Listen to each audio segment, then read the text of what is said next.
Good. So now in the second part of the lecture, my plan is to work out through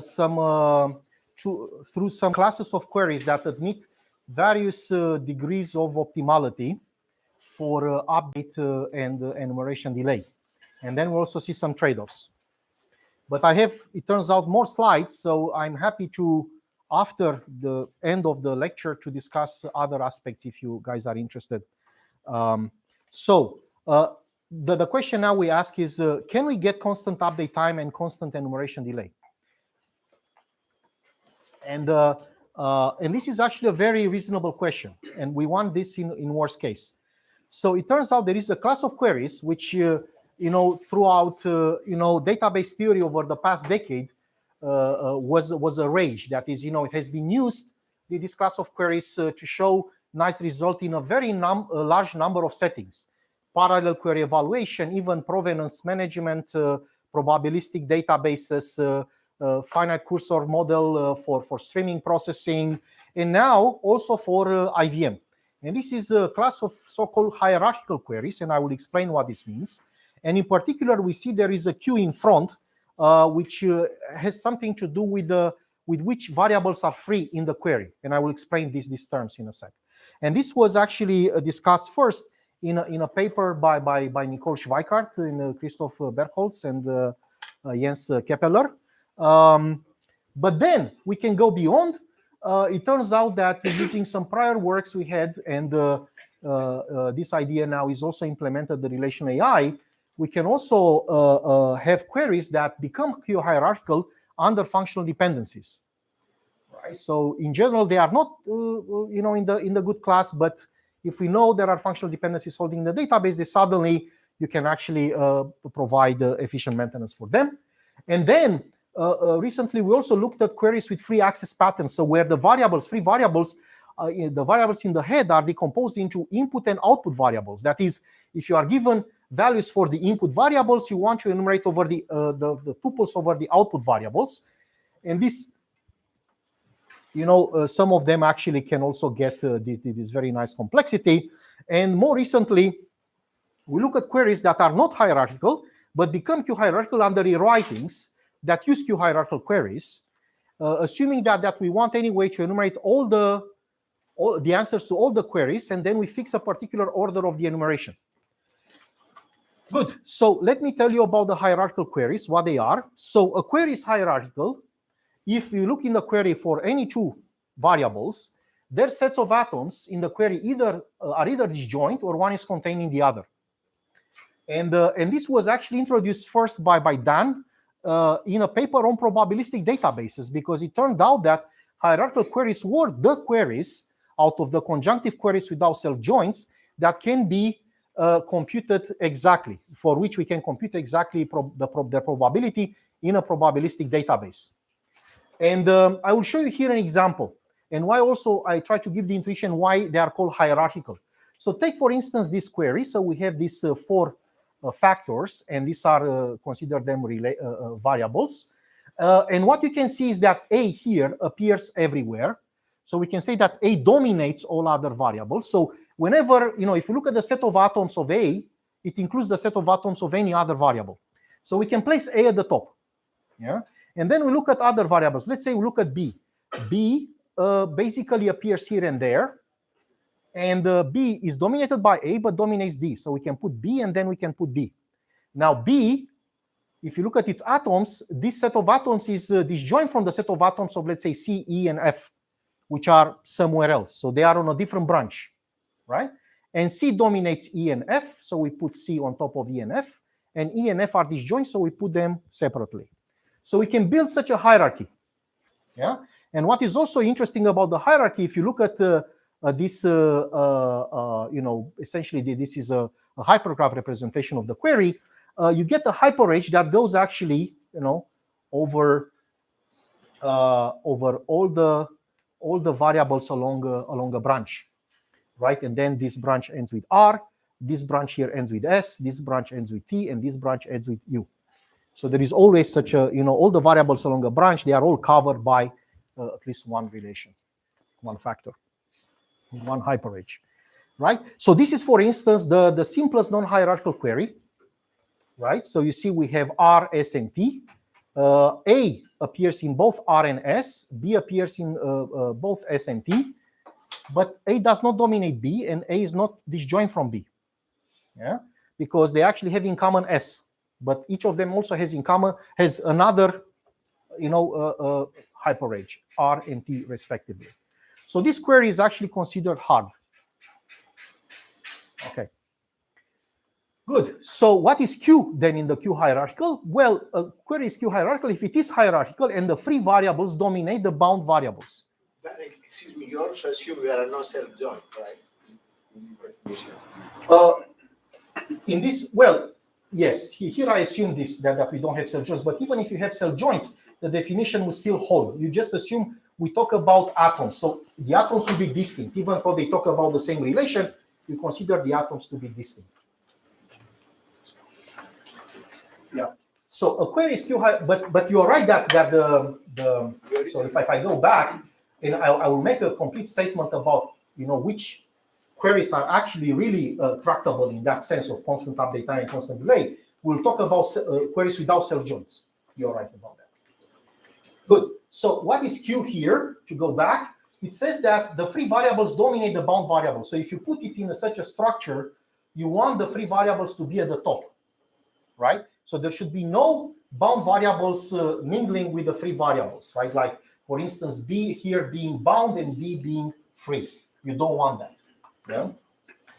Okay, so this would be a Q hierarchical query because indeed A, B, and C are all the ones from the head are all above the others. Now this is hierarchical, but not Q hierarchical. This is perhaps the simplest we know of being hierarchical and not Q hierarchical because you see here B dominates A because B appears in both factors, but A only appears in S. But A is the free one, so A is free. But it would be, for instance, Q hierarchical if B, which dominates it, would also be free. But because it is not, then it is not Q hierarchical. Yes? So if everything is free or everything is bound, is that Q hierarchical or not? It is Q hierarchical if everything is free or everything is bound. Yeah, as a special case. Note, however, for those of you knowing the notion of free connex, that free connex is different from Q here, right? So the Q property is actually a stricter property than being free connex. In particular, this particular query is actually free connex, right? But it is not Q hierarchical. Okay, so the dichotomy stated in 2017 by Nicole is this. So let Q be any conjunctive queries without query without self-joints, and D be a database. If Q is Q hierarchical, then the query answer admits all of one single tuple updates and enumeration delay. If Q is not Q hierarchical, then there is no algorithm with this update time and enumeration delay. So the size of the database to the power of 1/2 minus gamma. For any gamma strictly positive. Yeah, unless the OMV conjecture fails, the one I mentioned before. Okay. So I will show you an example now, but I will show you an example where I also use functional dependencies. So the idea there is this, that we take a query, we look at the functional dependencies given in the query, and then we can, rewrite the query. It's like we chase it right under the functional dependencies. And then what effectively means is that we look at the schema of every single relation, and we compute its closure under the functional dependencies we are given. So we enhance possibly the schema of every single relation. And then we check whether that query is Q hierarchical. And if it is, this means that the original query we started with admits this very nice property that can be done with constant update time and enumeration delay. So to give you an example, if sigma, so our set of functional dependencies would be this, x implies y and y implies z, then the closure of x, assuming that we have a relation with this schema x, would now become x, y, z. Yeah? Why? Because x implies y and y implies z. So the closure gives us all of three in the same set. So now, if the sigma reduct, that is the rewriting under the functional dependencies of the original query, is Q hierarchical, then Q admits constant update time and enumeration delay. I'm sorry, I don't understand. What does it mean we replace the set of variables of each atom by this closure so that there are more variables in there. So Yes. So let me show you. maybe show. I will show you an example. Yeah. I will show you an example on the next slide. Thank you. So how to maintain the Q hierarchical queries? So so the way Nicole did it is this. So she constructed a factorized representation of the query answer based on some prior work we did on factorized databases. So then we know that this factorization should admit constant delay enumeration. So there wouldn't be a problem with the delay. But then she shows how to apply updates directly on the factorization, right? And then these updates will actually cost a constant time. We implemented something like that in our system, and where we represent the factorization as a tree of views, which I will exemplify. And then we will materialize the views to speed up updates and enumeration. So let me show you this query, which is a query I got from the Relation AI folks. So, but of course, I changed the actual names of the variables and relations. So we have essentially a path, wx, xy, yz. And now assume we have a functional dependency, x implies y and y implies z. Yeah. So this query is not hierarchical, this path, right? Because, for instance, y appears in S and T, and x appears in R and S, so they are not disjoint nor one included in the other, the sets. But under functional dependencies, we get this, that wherever we have x, we can also put y now, right? So x was here, we can also put y. Y is here, we can also put z. I see now you're changing the arity of the. Yeah, you change the arity. So you look at this query, which is a virtual query essentially, and here y implies z, so we add z wherever y is. And if we check now this query, it will be actually hierarchical because z appears everywhere, dominates everything, y the same. And then if we take y and z apart, then x remains on one branch and w, x dominates, w, and then after that we have w below. So it is actually hierarchical.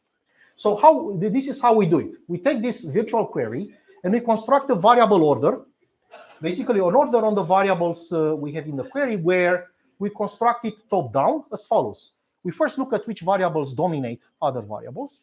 So z and y dominate all other variables, so we put them at the top in some order. Let's say z, y, because they both, are at the same level of dominance. Then below we have x, which dominates w, and after that we have w. So we are going to use this variable order now to maintain and also compute q, the original query. So we do it like this. So this is the variable order I showed you. Now I'm going to construct a view tree that actually would represent my maintenance strategy. So what do? I put at the leaves the relations R, S, and T. Then I will basically have materialized views that will join the relations, like I will join S and R, and I will join it here. But what I do also is that because W is not needed further, I first materialize it away. Aggregate it away. I just, do variable elimination here. Why is that? Because imagine, hypothetically, I come with an update coming from S here. Yeah. So I fix X. I want to be able to just do a quick lookup into this view to figure out whether that X I have in the update is also in the view. So I don't want them to carry with me all the W's, because there may be very many, and that will explode the time I need for update. So therefore, I try to be as compact as I can. So I only then propagate here the x's and y's that agree, obviously, on the x's and y's I have in S, but also the x's I have in R, which are also then here. Similarly, here, I don't need any more x, so I remove it. I aggregate it away. And then in the join of T and this view, I just construct this view. So if I would get an update from here, I can easily look up and check whether the y is in there, and I propagate it like this. Yeah. So I construct these views, which have the definitions here, but I already explained how we do it. So this is basically a maintenance strategy that I can always construct it from such a variable order. And the variable order, I can trivially construct it from the query, assuming the query is a hierarchical query, because it will expose to me that particular hierarchy of the variables. Okay, so now the question is, let's do some updates. So first of all, I will update T. So I have an update, a single tuple update y0, z0. As I said, I do the lookup in here. So this is a constant time operation. And I might propagate this update here. It may be that perhaps I don't find the y0 there, so then I stop. But in case I find it, I will create a delta for this other view here. And then I go up and I create a delta for the view on top, which is basically aggregating away y0 from here, but y0 being a single value, this summation goes away, remains just this. Yeah. So effectively the payload, whatever z0 points to here, will be the whatever z0 y0 pointed to in the original update. And then at the end, again, I do the same. I aggregate away z0 and I get this. And what I do with these deltas, of course, I apply them to their views, to the respective views, right? So I can actually update the state of the whole database. And now each view update takes all of one time, right? Because it was just a lookup to just fetch the payload. Now, of course, there is a caveat here. If we have rings that have non-constant size elements, then of course it will be proportional in the size of those elements. But for the time being, if we just use multiplicities, then that's not a problem. Now let's see something more interesting. We do the update to S. If we do the update to S, x0, y0, now we'll look up whether we have an x0 in this view. Yeah, that's fine. So that is something non-controversial. We go up, we go to y0, and now we want to propagate further, and we take this y0 and we have to do a lookup into relation t. Now, potentially for y0, we may have very many z's, except that we have the functional dependency that y implies z. So then for y0, we cannot have more than one z0. Yeah? So this is how we use the functional dependencies to maintain the constant time update to our views. So this is what happens here. To compute this one here, it's basically the join of this with this, but because we have the functional dependency, then this z will become a particular value, z0, right?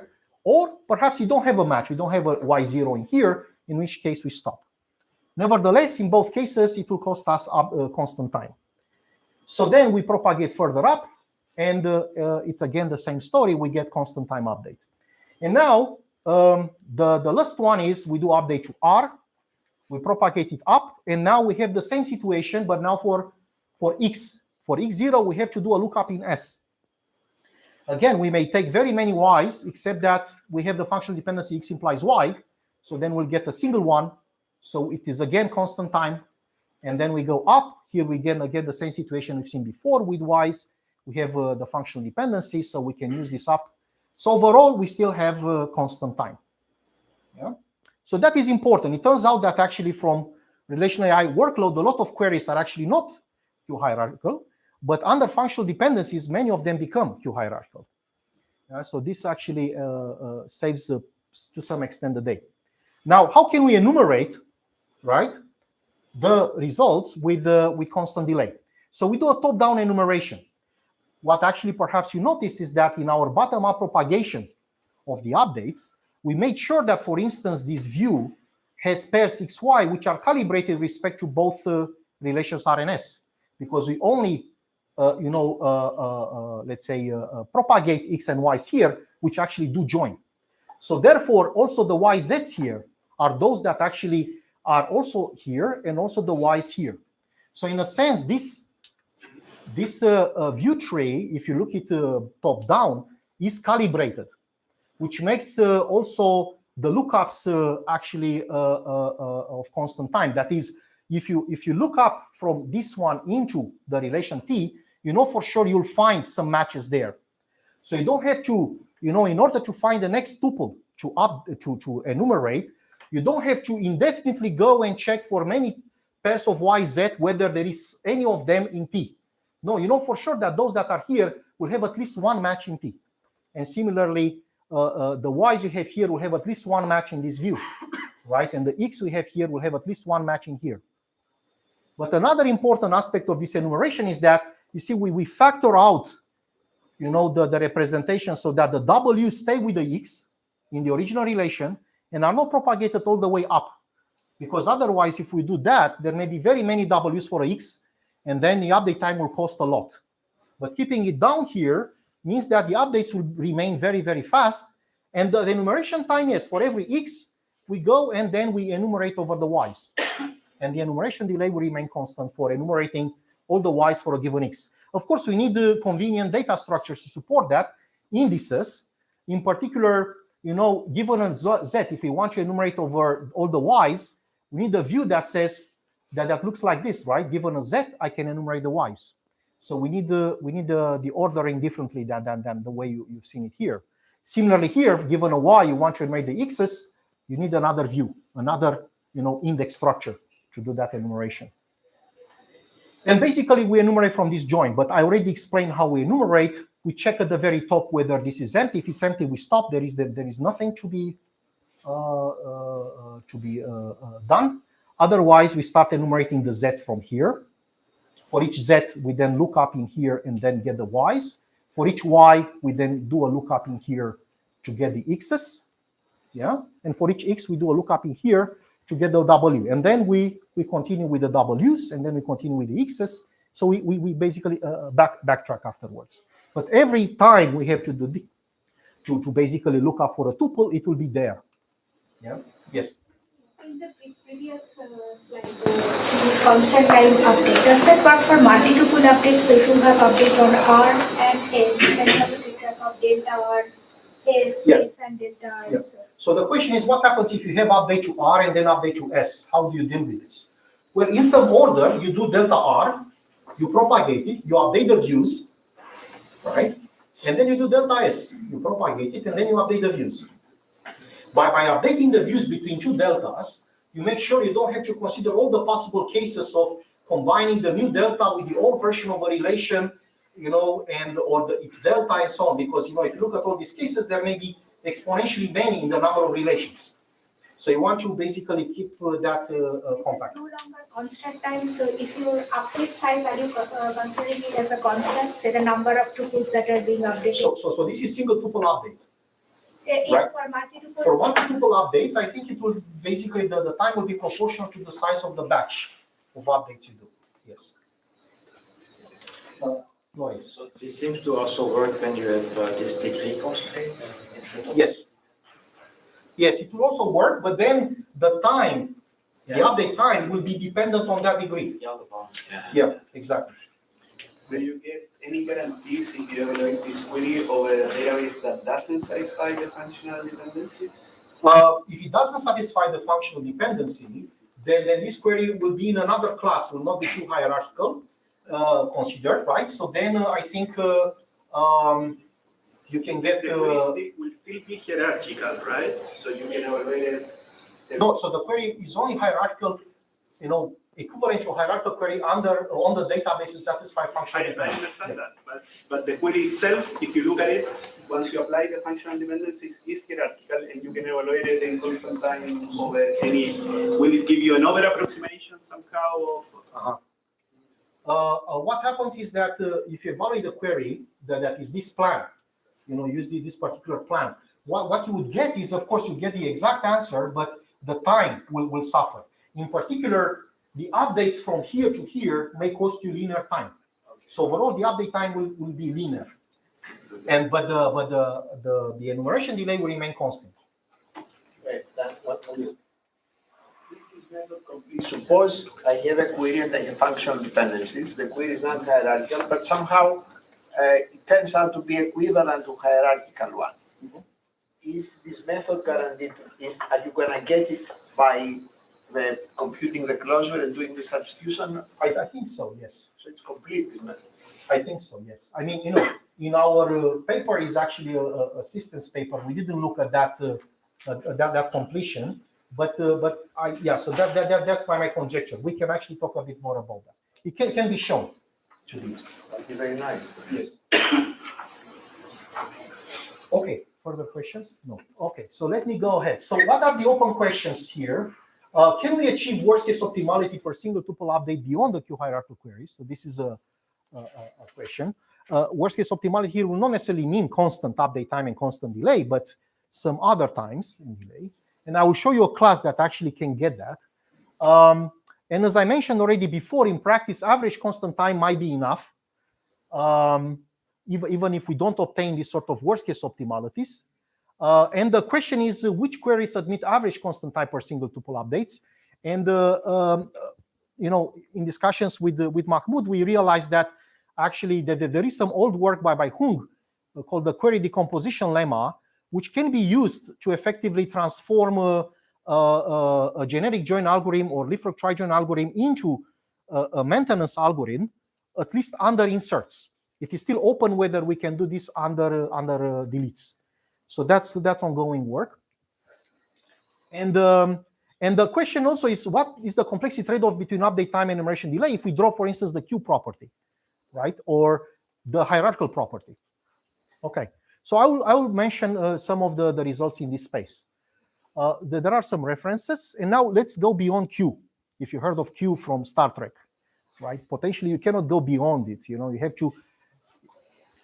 They let it, you know, you free. That's the best you can do. So I will take this simple hierarchical query without the Q property, yeah, this one, and see what's happening for this query. It turns out that first of all, we get this lower bound. This was actually the original lower bound shown in a paper by Nicole, namely that for this query, there is no algorithm that admits arbitrary preprocessing time. This update time, square root of n minus, n to 1 over 2 minus gamma, and enumeration delay, n to 1 over 2 minus gamma, for any gamma strictly greater than 0, unless the OMV conjecture fails. Yeah. So there is this cuboid here. This is a no-go cuboid, assuming we agree with the conjecture. Yeah. So now, how can we do it? One approach is the eager update approach. That is, we get the update, we actually maintain the materialized result. So we push the update all the way to the end, and the enumeration then will be trivial because you already have the result, so you can just enumerate from it. So that gives us basically on this in this 3D coordinates gives us a linear update time, because we have, for instance, if we update to S for a B, we may get linearly many A's, right? So the update time will be linear in that case. If we update to R, it will be constant because A and B will be fixed. You just check into S and then you update this one, right? So, but the delay will be constant. Yeah, so it is on this plane. This is eager. Now you have lazy, right? Which is the kind of standard approach, right? Like you just insert in the database and you don't care. You defer the propagation of the update, right? And that means that effectively we only update the base relations, and that will be constant time. But the enumeration will have to pay the price, right? But the hope is that in the meantime, you get so many inserts deletes that overall is still better than actually having to eagerly propagate the update over every time. What we get here, so basically, for the delay, it will be linear, because you have to evaluate the query essentially over the new database that was updated. So how can we do that? We just first eliminate the dangling tuples, right? So that is, we just filter out R using S, and then we just enumerate from R. So that will be a linear time. The question is there any algorithm that admits something in between, right? These two extremes. In particular, anything in between might mean sublinear update time and sublinear enumeration delay. And the answer is yes, we can achieve anything on this line, right? And in particular, this line touches the cuboid on this edge, and this is where we become actually weak Pareto optimal. Yeah. So this edge here, this point here has the coordinates. You take linear preprocessing, square root of n update time, and square root of n delay. Yeah. And why is weak Pareto optimality optimal? Because you may be able, perhaps, it is not precluded by this gray cuboid here to descend on one of the directions, right? So you might be able, while keeping one of the dimensions the same, to descend on the other dimension or to go on this other dimension here. So this is why it's just weak, it's not strong. Okay, so how can we do that? Yeah, again, I will not go again and tell you how to partition. We assume we know already. We partition light and heavy. We now have only two because we have. I want to partition on B in R, right? So I get basically two queries only, the light and the heavy. And I will actually going to show you this because now we have a different type of query, a query that has some output which is non-scalar, right? We have to enumerate something. And that will allow me to introduce another technique which is used in IVM quite commonly, how to do efficient enumeration over union of sets. Okay, so the like case is very easy. We just materialize the result. So we have R here and S here. We just materialize the result, and the materialization, in the preprocessing step can be done in linear time. And after that, if you want to enumerate, you just enumerate from this result, one tuple after the other, and that will give you constant delay. And in case of update, what do? You update here, let's say, this relation, and then you know that B0 is light.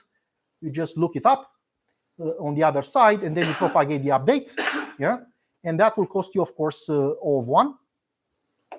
On the other side, if you have a B0 update here, you have to look up in here, but B0 may be paired with at most n to epsilon A's. So that actually gives you also an update of n to epsilon on that side. Okay, in the heavy case, this is an interesting case. So what do you do with this? So we have this heavy on B. So what we do is materialize the heavy values, and we maintain the heavy values. This is what we are going to do. So this is the view tree we use, right? So the bottom here we have the relation, which is heavy. We know that the B's here, all the B's are heavy, and we have at most n to 1 minus epsilon of them. If we aggregate away A, we only keep the heavy B's. We know that there are, again, n to 1 minus epsilon of them. And you see, in the preprocessing, if we are going to intersect this list of B's with the ones in S, we get at most n to 1 minus epsilon B's in the view at the top, which is the intersection. And now the challenge is to maintain this. Well, this can be maintained very, very simply. All right, can be maintained, hold on. Can be maintained simply, but first of all, before maintaining, I will show you how you can enumerate. So we know that, the top view here has n to 1 minus epsilon B's, right? Now, every B, if you look in the relation below, have its own A's. Now, the thing is this, you cannot just say, I want to enumerate the A's at the end by just enumerating the A's of the first B, then enumerating the A's of the second B and the third B and so on. Why? Because there may be the case that different A's, the same A is paired with different B's. In that case, you enumerate an A several times. But that's not what we want with the delay. The delay should be for the case where we enumerate every distinct A. Yeah. So how can we possibly enumerate from n to 1 minus epsilon buckets of A values, right? Right. So that the A, there may be different A's, that there may be the same A's in the different buckets, but at the end, the enumeration procedure should give me all the distinct A's only. So what would be the delay in that case? Yeah. So the delay in that case can be actually obtained as n to 1 minus epsilon. That is the number of buckets we have, assuming that within each bucket, that is for every B, we can enumerate its A's with constant delay, which is the case because the B's and A's are paired in the same relation R. Yeah? And this is actually going back to Durand and in a paper in CSL 2011. It's actually a cute algorithm. I thought you might be interested in case you don't know it. So the idea is this. Imagine we want to enumerate the distinct tuples in the union of two sets, and both sets allow lookup time L and enumeration delay D. Yeah? Then the union of the sets can be enumerated with O of L plus D delay. So imagine the example, we have two sets S1 and S2. Remember, with every single step we make, we want to output something a particular value. We cannot just say, oh, a value appears already, so let me skip it, go to the next one, because you don't know how many you have to skip. You may have to skip very many of them, and that will essentially jeopardize our constant time delay.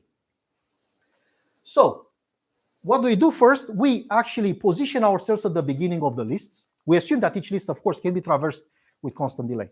So we are here, and let's say the first thing we do is we check whether A3 is in the other list. So we also assume that the lookup time, in this case, can be done efficiently. In this case, is L, right? But L and D will be 1 in most cases, right? So we look up here, we realize it is not there. So what do? We output it, and then we increment the pointer in the first list. Now we have A4. A4 appears in the other list. So the initial, reaction would be, oh, I skip over it.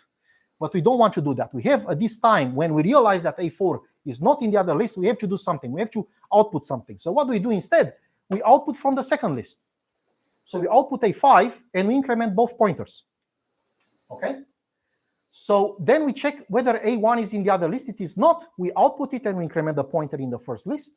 And then we check A2. It is in the other list. We don't output it, but we output whatever was under the pointer in the second list. So we output A6. Yeah. We reach end of file here. So we then enumerate the rest from the second list. So enumerate A2, A4, and that's it. We are done. Yeah. So the idea is that we'll always enumerate S2, yeah, and we only enumerate from S1 those that are actually not in S2. This is the idea. Can it be the case that those pointers point to an element that occurs in the other list? So the head of S1. Yes, it can be. In which case you don't output it from the first list, you output it from the second list, and we advance the pointer in both lists. But can the element in the second list appear in the first list? Yeah, but we never check from the second list to the first list. We always check from the first list to the second list. Thanks. So we can generalize this to union of n sets, in which case we get to this complexity a factor of n, which depends on the number of lists. And this is actually our big N to 1 minus epsilon, right, in our example. And then L and D would be 1 in our case. So effectively, this is how you can enumerate with that complexity. And now let's see actually updates in this case. So if we update A0, let's say we have an update A0, B0 in our case here, this is heavy. Now, of course, we get rid of A0, which just keep B0, and then we look up in S, and that we propagate the update, so that would be constant time. So updates to the heavy part of R is constant. Now in S, we look up, we have this update, and then we just look up on the other side, which is again having just the B's, and then we look up in it is constant time, and we propagate it. So in both cases, the update time will be constant. So if we put this together for this query, what we see is that the preprocessing time is linear in the light case, is this in the heavy case, and overall is linear. The enumeration delay would be constant in the light case, but it's this, the number of B's, right, the heavy B's, n to 1 minus epsilon in the heavy case, so overall is this. And the update time is this, this, and that, right? Okay. So this means effectively that we are, for this one, matching the lower bound we've seen before. Yeah? The lower bound told us that we cannot go below this guy in update and this guy in preprocessing for the case where epsilon would be 0.5, right? So for 0.5, we get square root of n update time and square root of n delay. Good. So the question is, are there more queries with the same weak Pareto optimality as our previous example? Yes. So then can I just ask for this query, are these the same complexities as for the triangle query then? Okay, the triangle query had a scalar answer. Yeah. So there the enumeration was constant. Ah, yeah, okay. Yeah. Yeah. And then the update time for our algorithm, for update time was square root of n. So yes, the update time remained the same, but the enumeration differed. Because before the trade-off between update time and space, right? Yes, it was also update time and space, the trade-off, because there was no trade-off with the answer time, with the delay. Yeah. So are there more queries with the same weak Pareto optimality? And the answer is yes. We call this class delta 1. I will say later why delta 1, why the 1.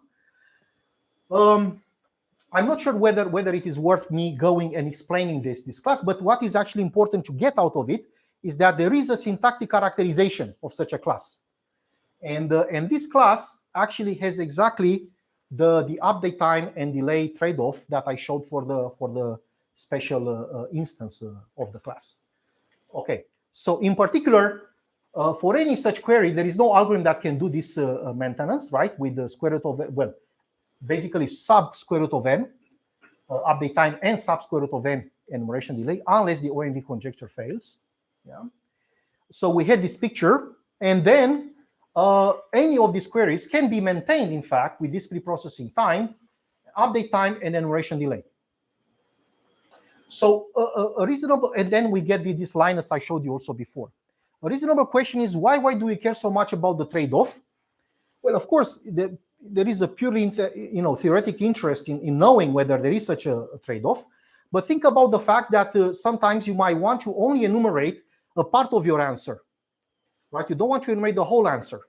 Then if you know what is the proportion of the answer you want to enumerate, asymptotically, you can then tweak epsilon such that you get the overall best complexity.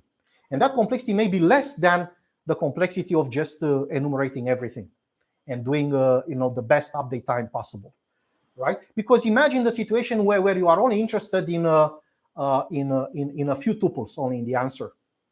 Then if you're interested in a few tuples, perhaps you want the update time to be fast, because even if the enumeration delay is high, you will only pay the price a few times and not many times. Yeah? So in this sense, is actually perhaps interesting also from a practical perspective.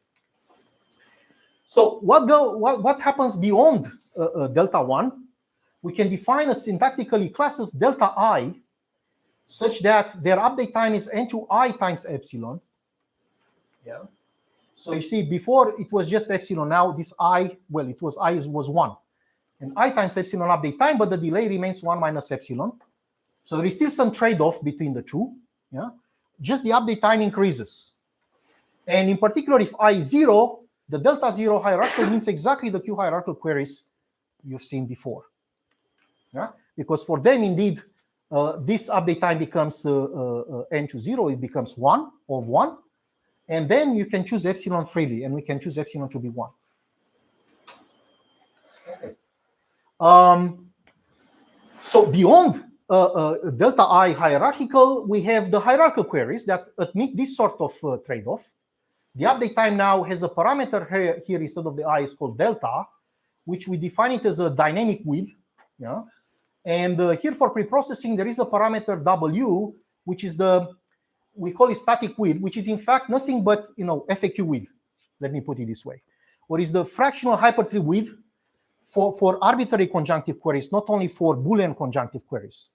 So how you get to that? Imagine for those familiar with hypertree decompositions, you try to take a hypertree decomposition such that the free variables are somewhere placed in connected bags, right? Okay, and so that restricts the search space for the hypertree decompositions you can take, and that gives you actually the fractional hypertree width. And the dynamic width is nothing but you look at the delta queries you can get, the different updates you can do, right?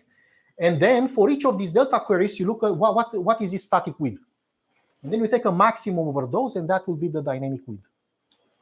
Okay, so this is where actually the query structure plays a role, because I got a question earlier. Now this fractional hypertree width looks at the query structure and decomposes the query, right, in a way where you can actually do more local computation, as local as you can, instead of doing everything globally.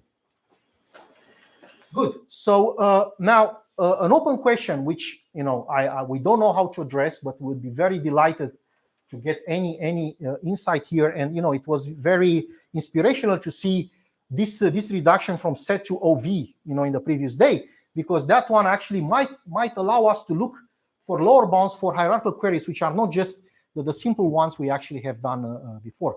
Queries where the update time may be, quadratic, let's say, or maybe beyond quadratic.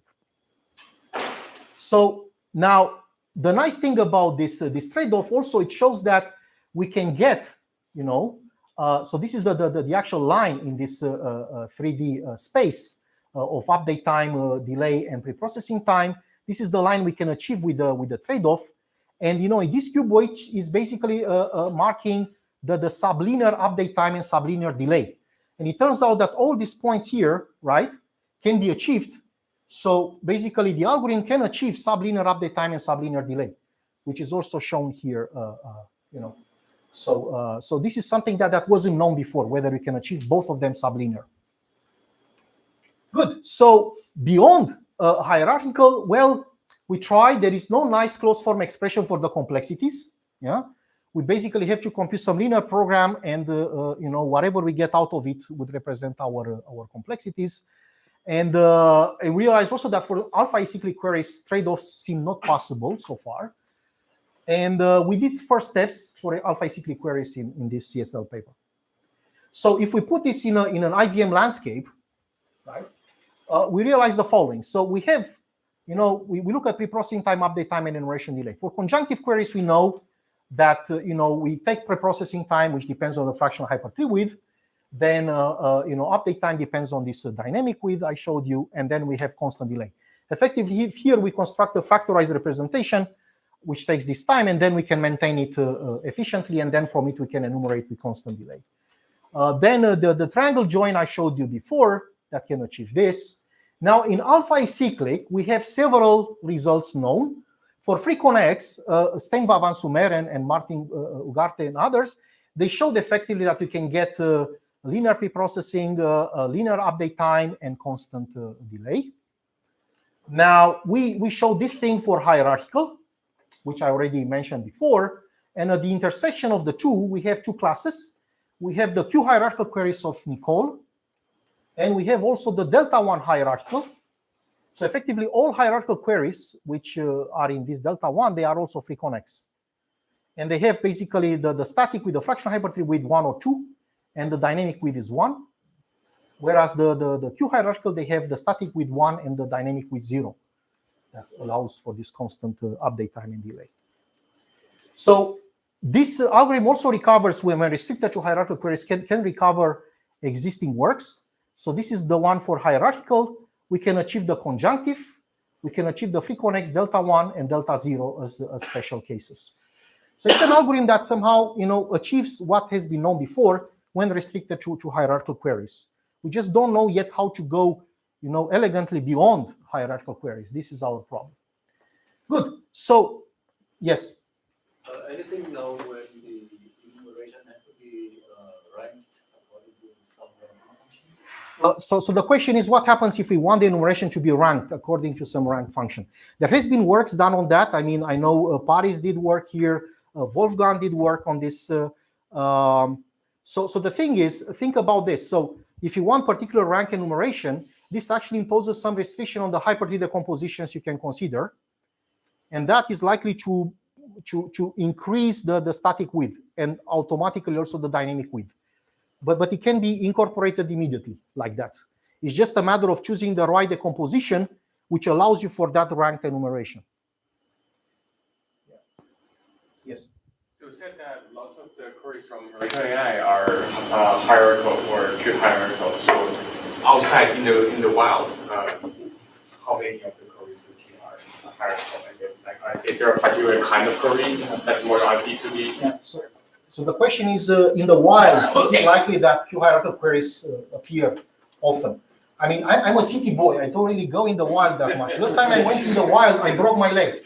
So, I cannot tell you because I don't know the wild that well. But all I can say, I mean, to me, wild is already relational AI, right? So I look at relational AI for the wild in my life. And they said they have statistics. They collect this. LSID built a tool that collects the statistics on their workloads. How many queries are actually Q hierarchical? And they look like some percentage, like 20-30%, if I'm not mistaken. But under functional dependencies. But for that, they also use a trick, which is actually very, very common. It turns out they take a query, and whenever the domain of a variable is small, they specialize the query into many queries, right? And these queries you get, these residuals, if you like, right? They are more likely to be hierarchical, whereas the original ones perhaps they were not. So basically plug in the constants from the original. Yeah, exactly. Yeah. Because there are a few constants. You can plug this in. Another thing is 14 years ago, I did the following exercise. I took TPCH, which is a standard benchmark for databases.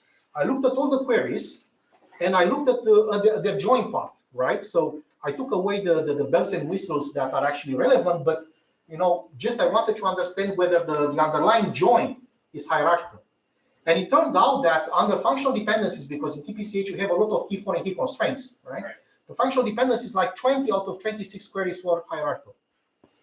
Yeah, so that was a very large number, right? Which was used at that time for probabilistic databases, because it meant that we can compute exactly, efficiently probabilities in probabilistic databases. Of course, taking aside, as I said, a lot of the aggregates and so on. Right? Good. I have a couple more minutes, which is fantastic because I want just to give you a very high level perspective on how to maintain something more complicated over the relational databases, not only queries. In particular, imagine that a common scenario would be you want to train models over relational data. Yeah. A typical scenario is you just do the join, you collect the sources, you put them together in a big data matrix, and then you learn over it.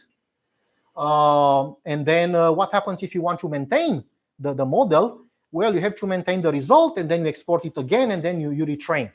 But in fact, it can be done better in the sense that we can actually look what exactly makes up the model training, and we realize there are a lot of essentially queries there, right? Queries with aggregates, like computing the covariance matrix represents basically can be represented by some products over the join of the table, right? Of course, it can be a bit more involved in case we have categorical features, but for the time being, stay with me that we can actually have continuous features. We also have a way to do it for categorical ones. So I will show you very briefly two examples.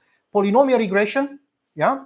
So we want to basically we have this input, which think of the input x and y, the output, both given by database joins. So you construct them using some database joins, and these are the parameters in between. And what you want to find is the best parameters that would fit this equation.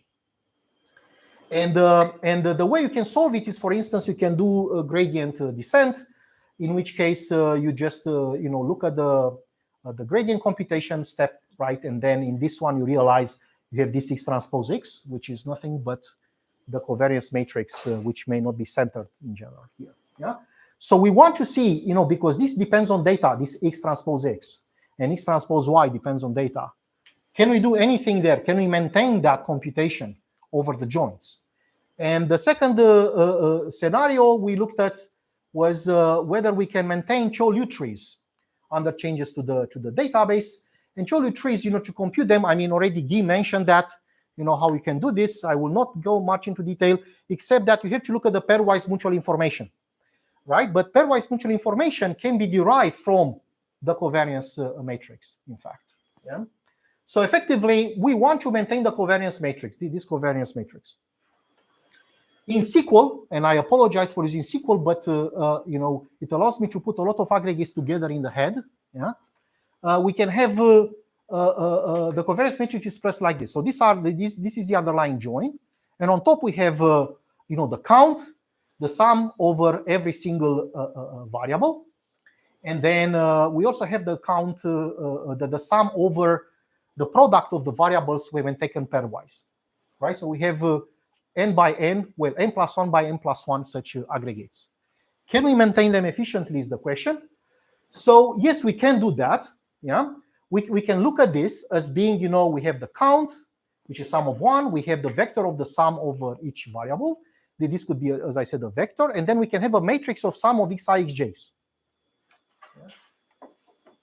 So we can put this together in a ring, which we call covariance ring, where the elements are triples, which are integers, vectors, and matrices. And we have neutral elements for sum and product operations, which are these ones here. And then we can actually, I will show you an example of how you can do summation and product in this ring. So if you imagine that we have two elements like this, A and B, yeah, summation is nothing but this. You sum up the counts, yeah, you sum up the vectors, and you sum up the matrices. Yeah.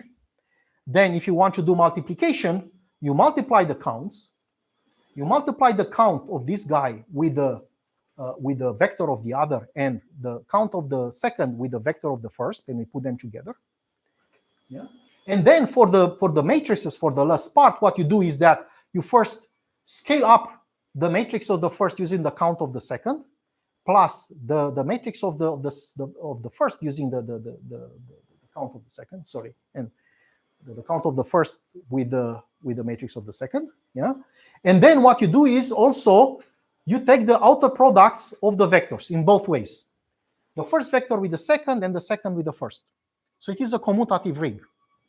So can this be helpful? Yes, definitely. I can show you performance numbers. I will not show them here, yeah, but we have them actually, and they look impressive, in particular because whenever we did before multiplicity computation, right, which was actually propagated all the way down to relations and done before joints, now instead we do this covariance computation pushed past the joints.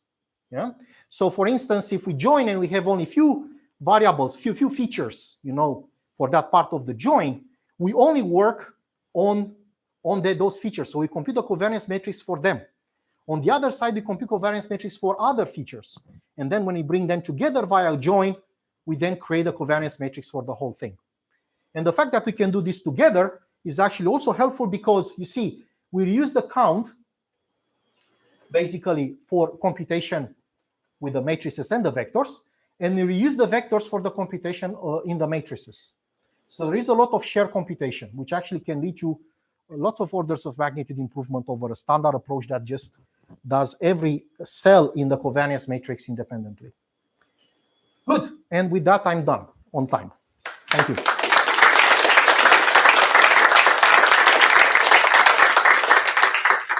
We have plenty of time for questions. Yes, Fabian. Could you go to the slide with the landscape that you have? Yeah. So everything you told us is under the use of bug semantics. Is that correct? So if you use set semantics, do some things become easier or simpler? Do you know? So the problem with incremental maintenance is that okay. So one approach is to actually use multiplicity, so you know how many derivations you get for a tuple in the answer. If you use set semantics all the time, you might have to rederive whether a tuple, you know, in the answer is still there, and that is likely to cost more time than actually less. So if you force yourself not to use the count, yeah, it is in fact an idea that Mahmoud has. That's not there may be some other method that doesn't involve the count. It's not obvious what it is, right? It's not obvious what it is. I wanted to give you an example of one of such methods. You know, so Mahmoud had an idea, wonderful idea, that perhaps instead of keeping the count, which may be actually we have to eagerly maintain all the time, even if there is a change in the number of derivations, right? So the tuple itself doesn't change in the output, but the number of derivations change. You may think of keeping something like a witness. So you don't give the full lineage, like provenance. Provenance, as Pierre mentioned. But imagine you give some, you pick randomly, some witness from the provenance, right? Yeah. So if you do that, perhaps you can still get not asymptotically, but in practice better than actually maintaining the count. So in other words, to summarize, I do not know of a method that would do more efficiently for sets. So I had a question here. So the pre-connect case, when their update time is off, n, isn't this equivalent to just recomputing the query? Yes. Okay, so no benefit here from incremental. I mean, asymptotically, yes, but practically, it's a bit different, of course, because you get the delta and you compute just the cyclic delta query, which is one of the relations is smaller. Okay. Right. But asymptotically, yes, it is the same as. So the worst case is no better than recomputing the query. Yes. In practice, it can be much, yes. And since I'm can I also ask what are these QI hierarchical queries? Is it the case that every query is QI hierarchical for some I, or how should it? Yes. So the hierarchical class can be split into a disjoint union of delta i's. I see. Okay. Right, for some I.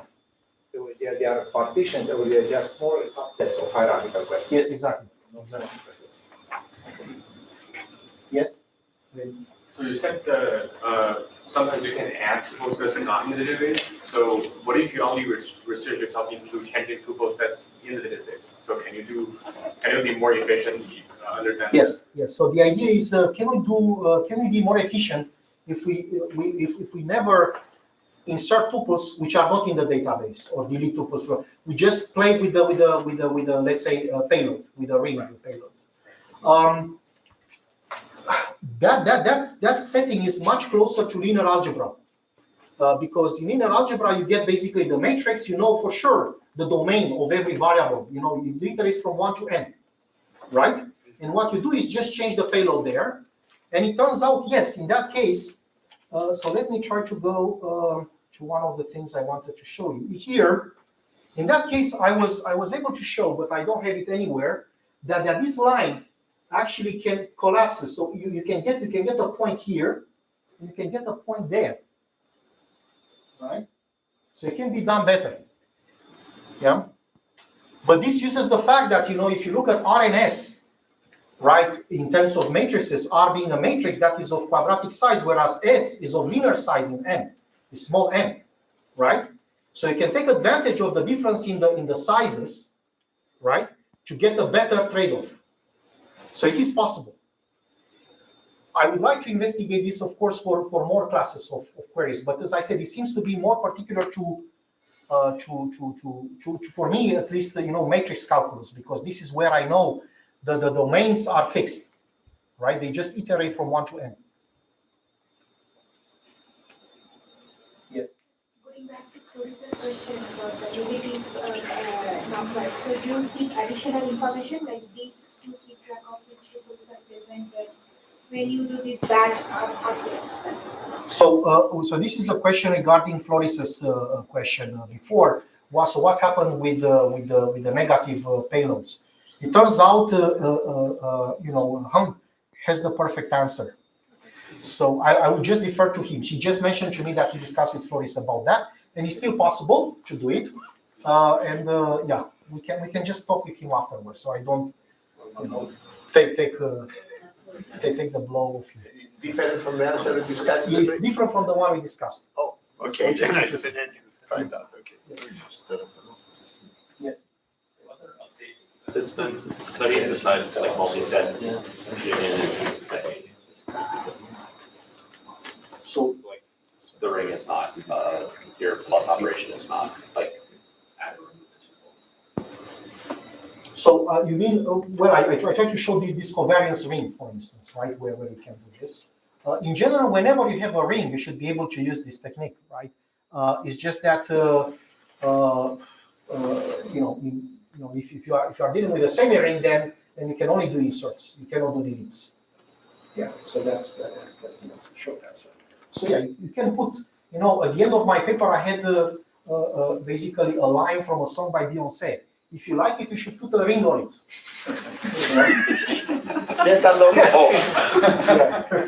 Oh, careful, not a semi-ring. Not a semi, it must be a full ring for the ladies. Last question from Ham. Yeah, maybe a question for Virginia. Maybe I wonder if incremental matrix multiplication makes sense. You have computed A times B, because a lot of these things are based on the idea that you can obtain a view, which is basically a matrix multiplication or matrix factor view. And if we can incrementally maintain matrix, if there's a real update to one of the matrices, can we actually do better than? So by incremental, you allow any changes, right? Maybe there's some sparsity on the change. Oh. Change is bounded. Oh, I see. So you're only allowed to change an entry from 0 to non-zero once or something? Or a small number, a linear number of entries or something. Okay. Okay, I removed out of one. You're No, it's there's So stuff like So there is one aspect, nevertheless, if your update is actually a low rank decomposition, you can actually still do better. So that is your update to the matrix comes as a sum of outer products of vectors. then in that case you can still do better than actually having the whole matrix updated. So we looked into that, and it's also part of the PhD thesis of Milos Nikolic, one of the co-authors of this work. Lean view. Okay, I think it's a good time to stop. Let's send this to Thank you very much. We will be at 2 o'clock when we hear about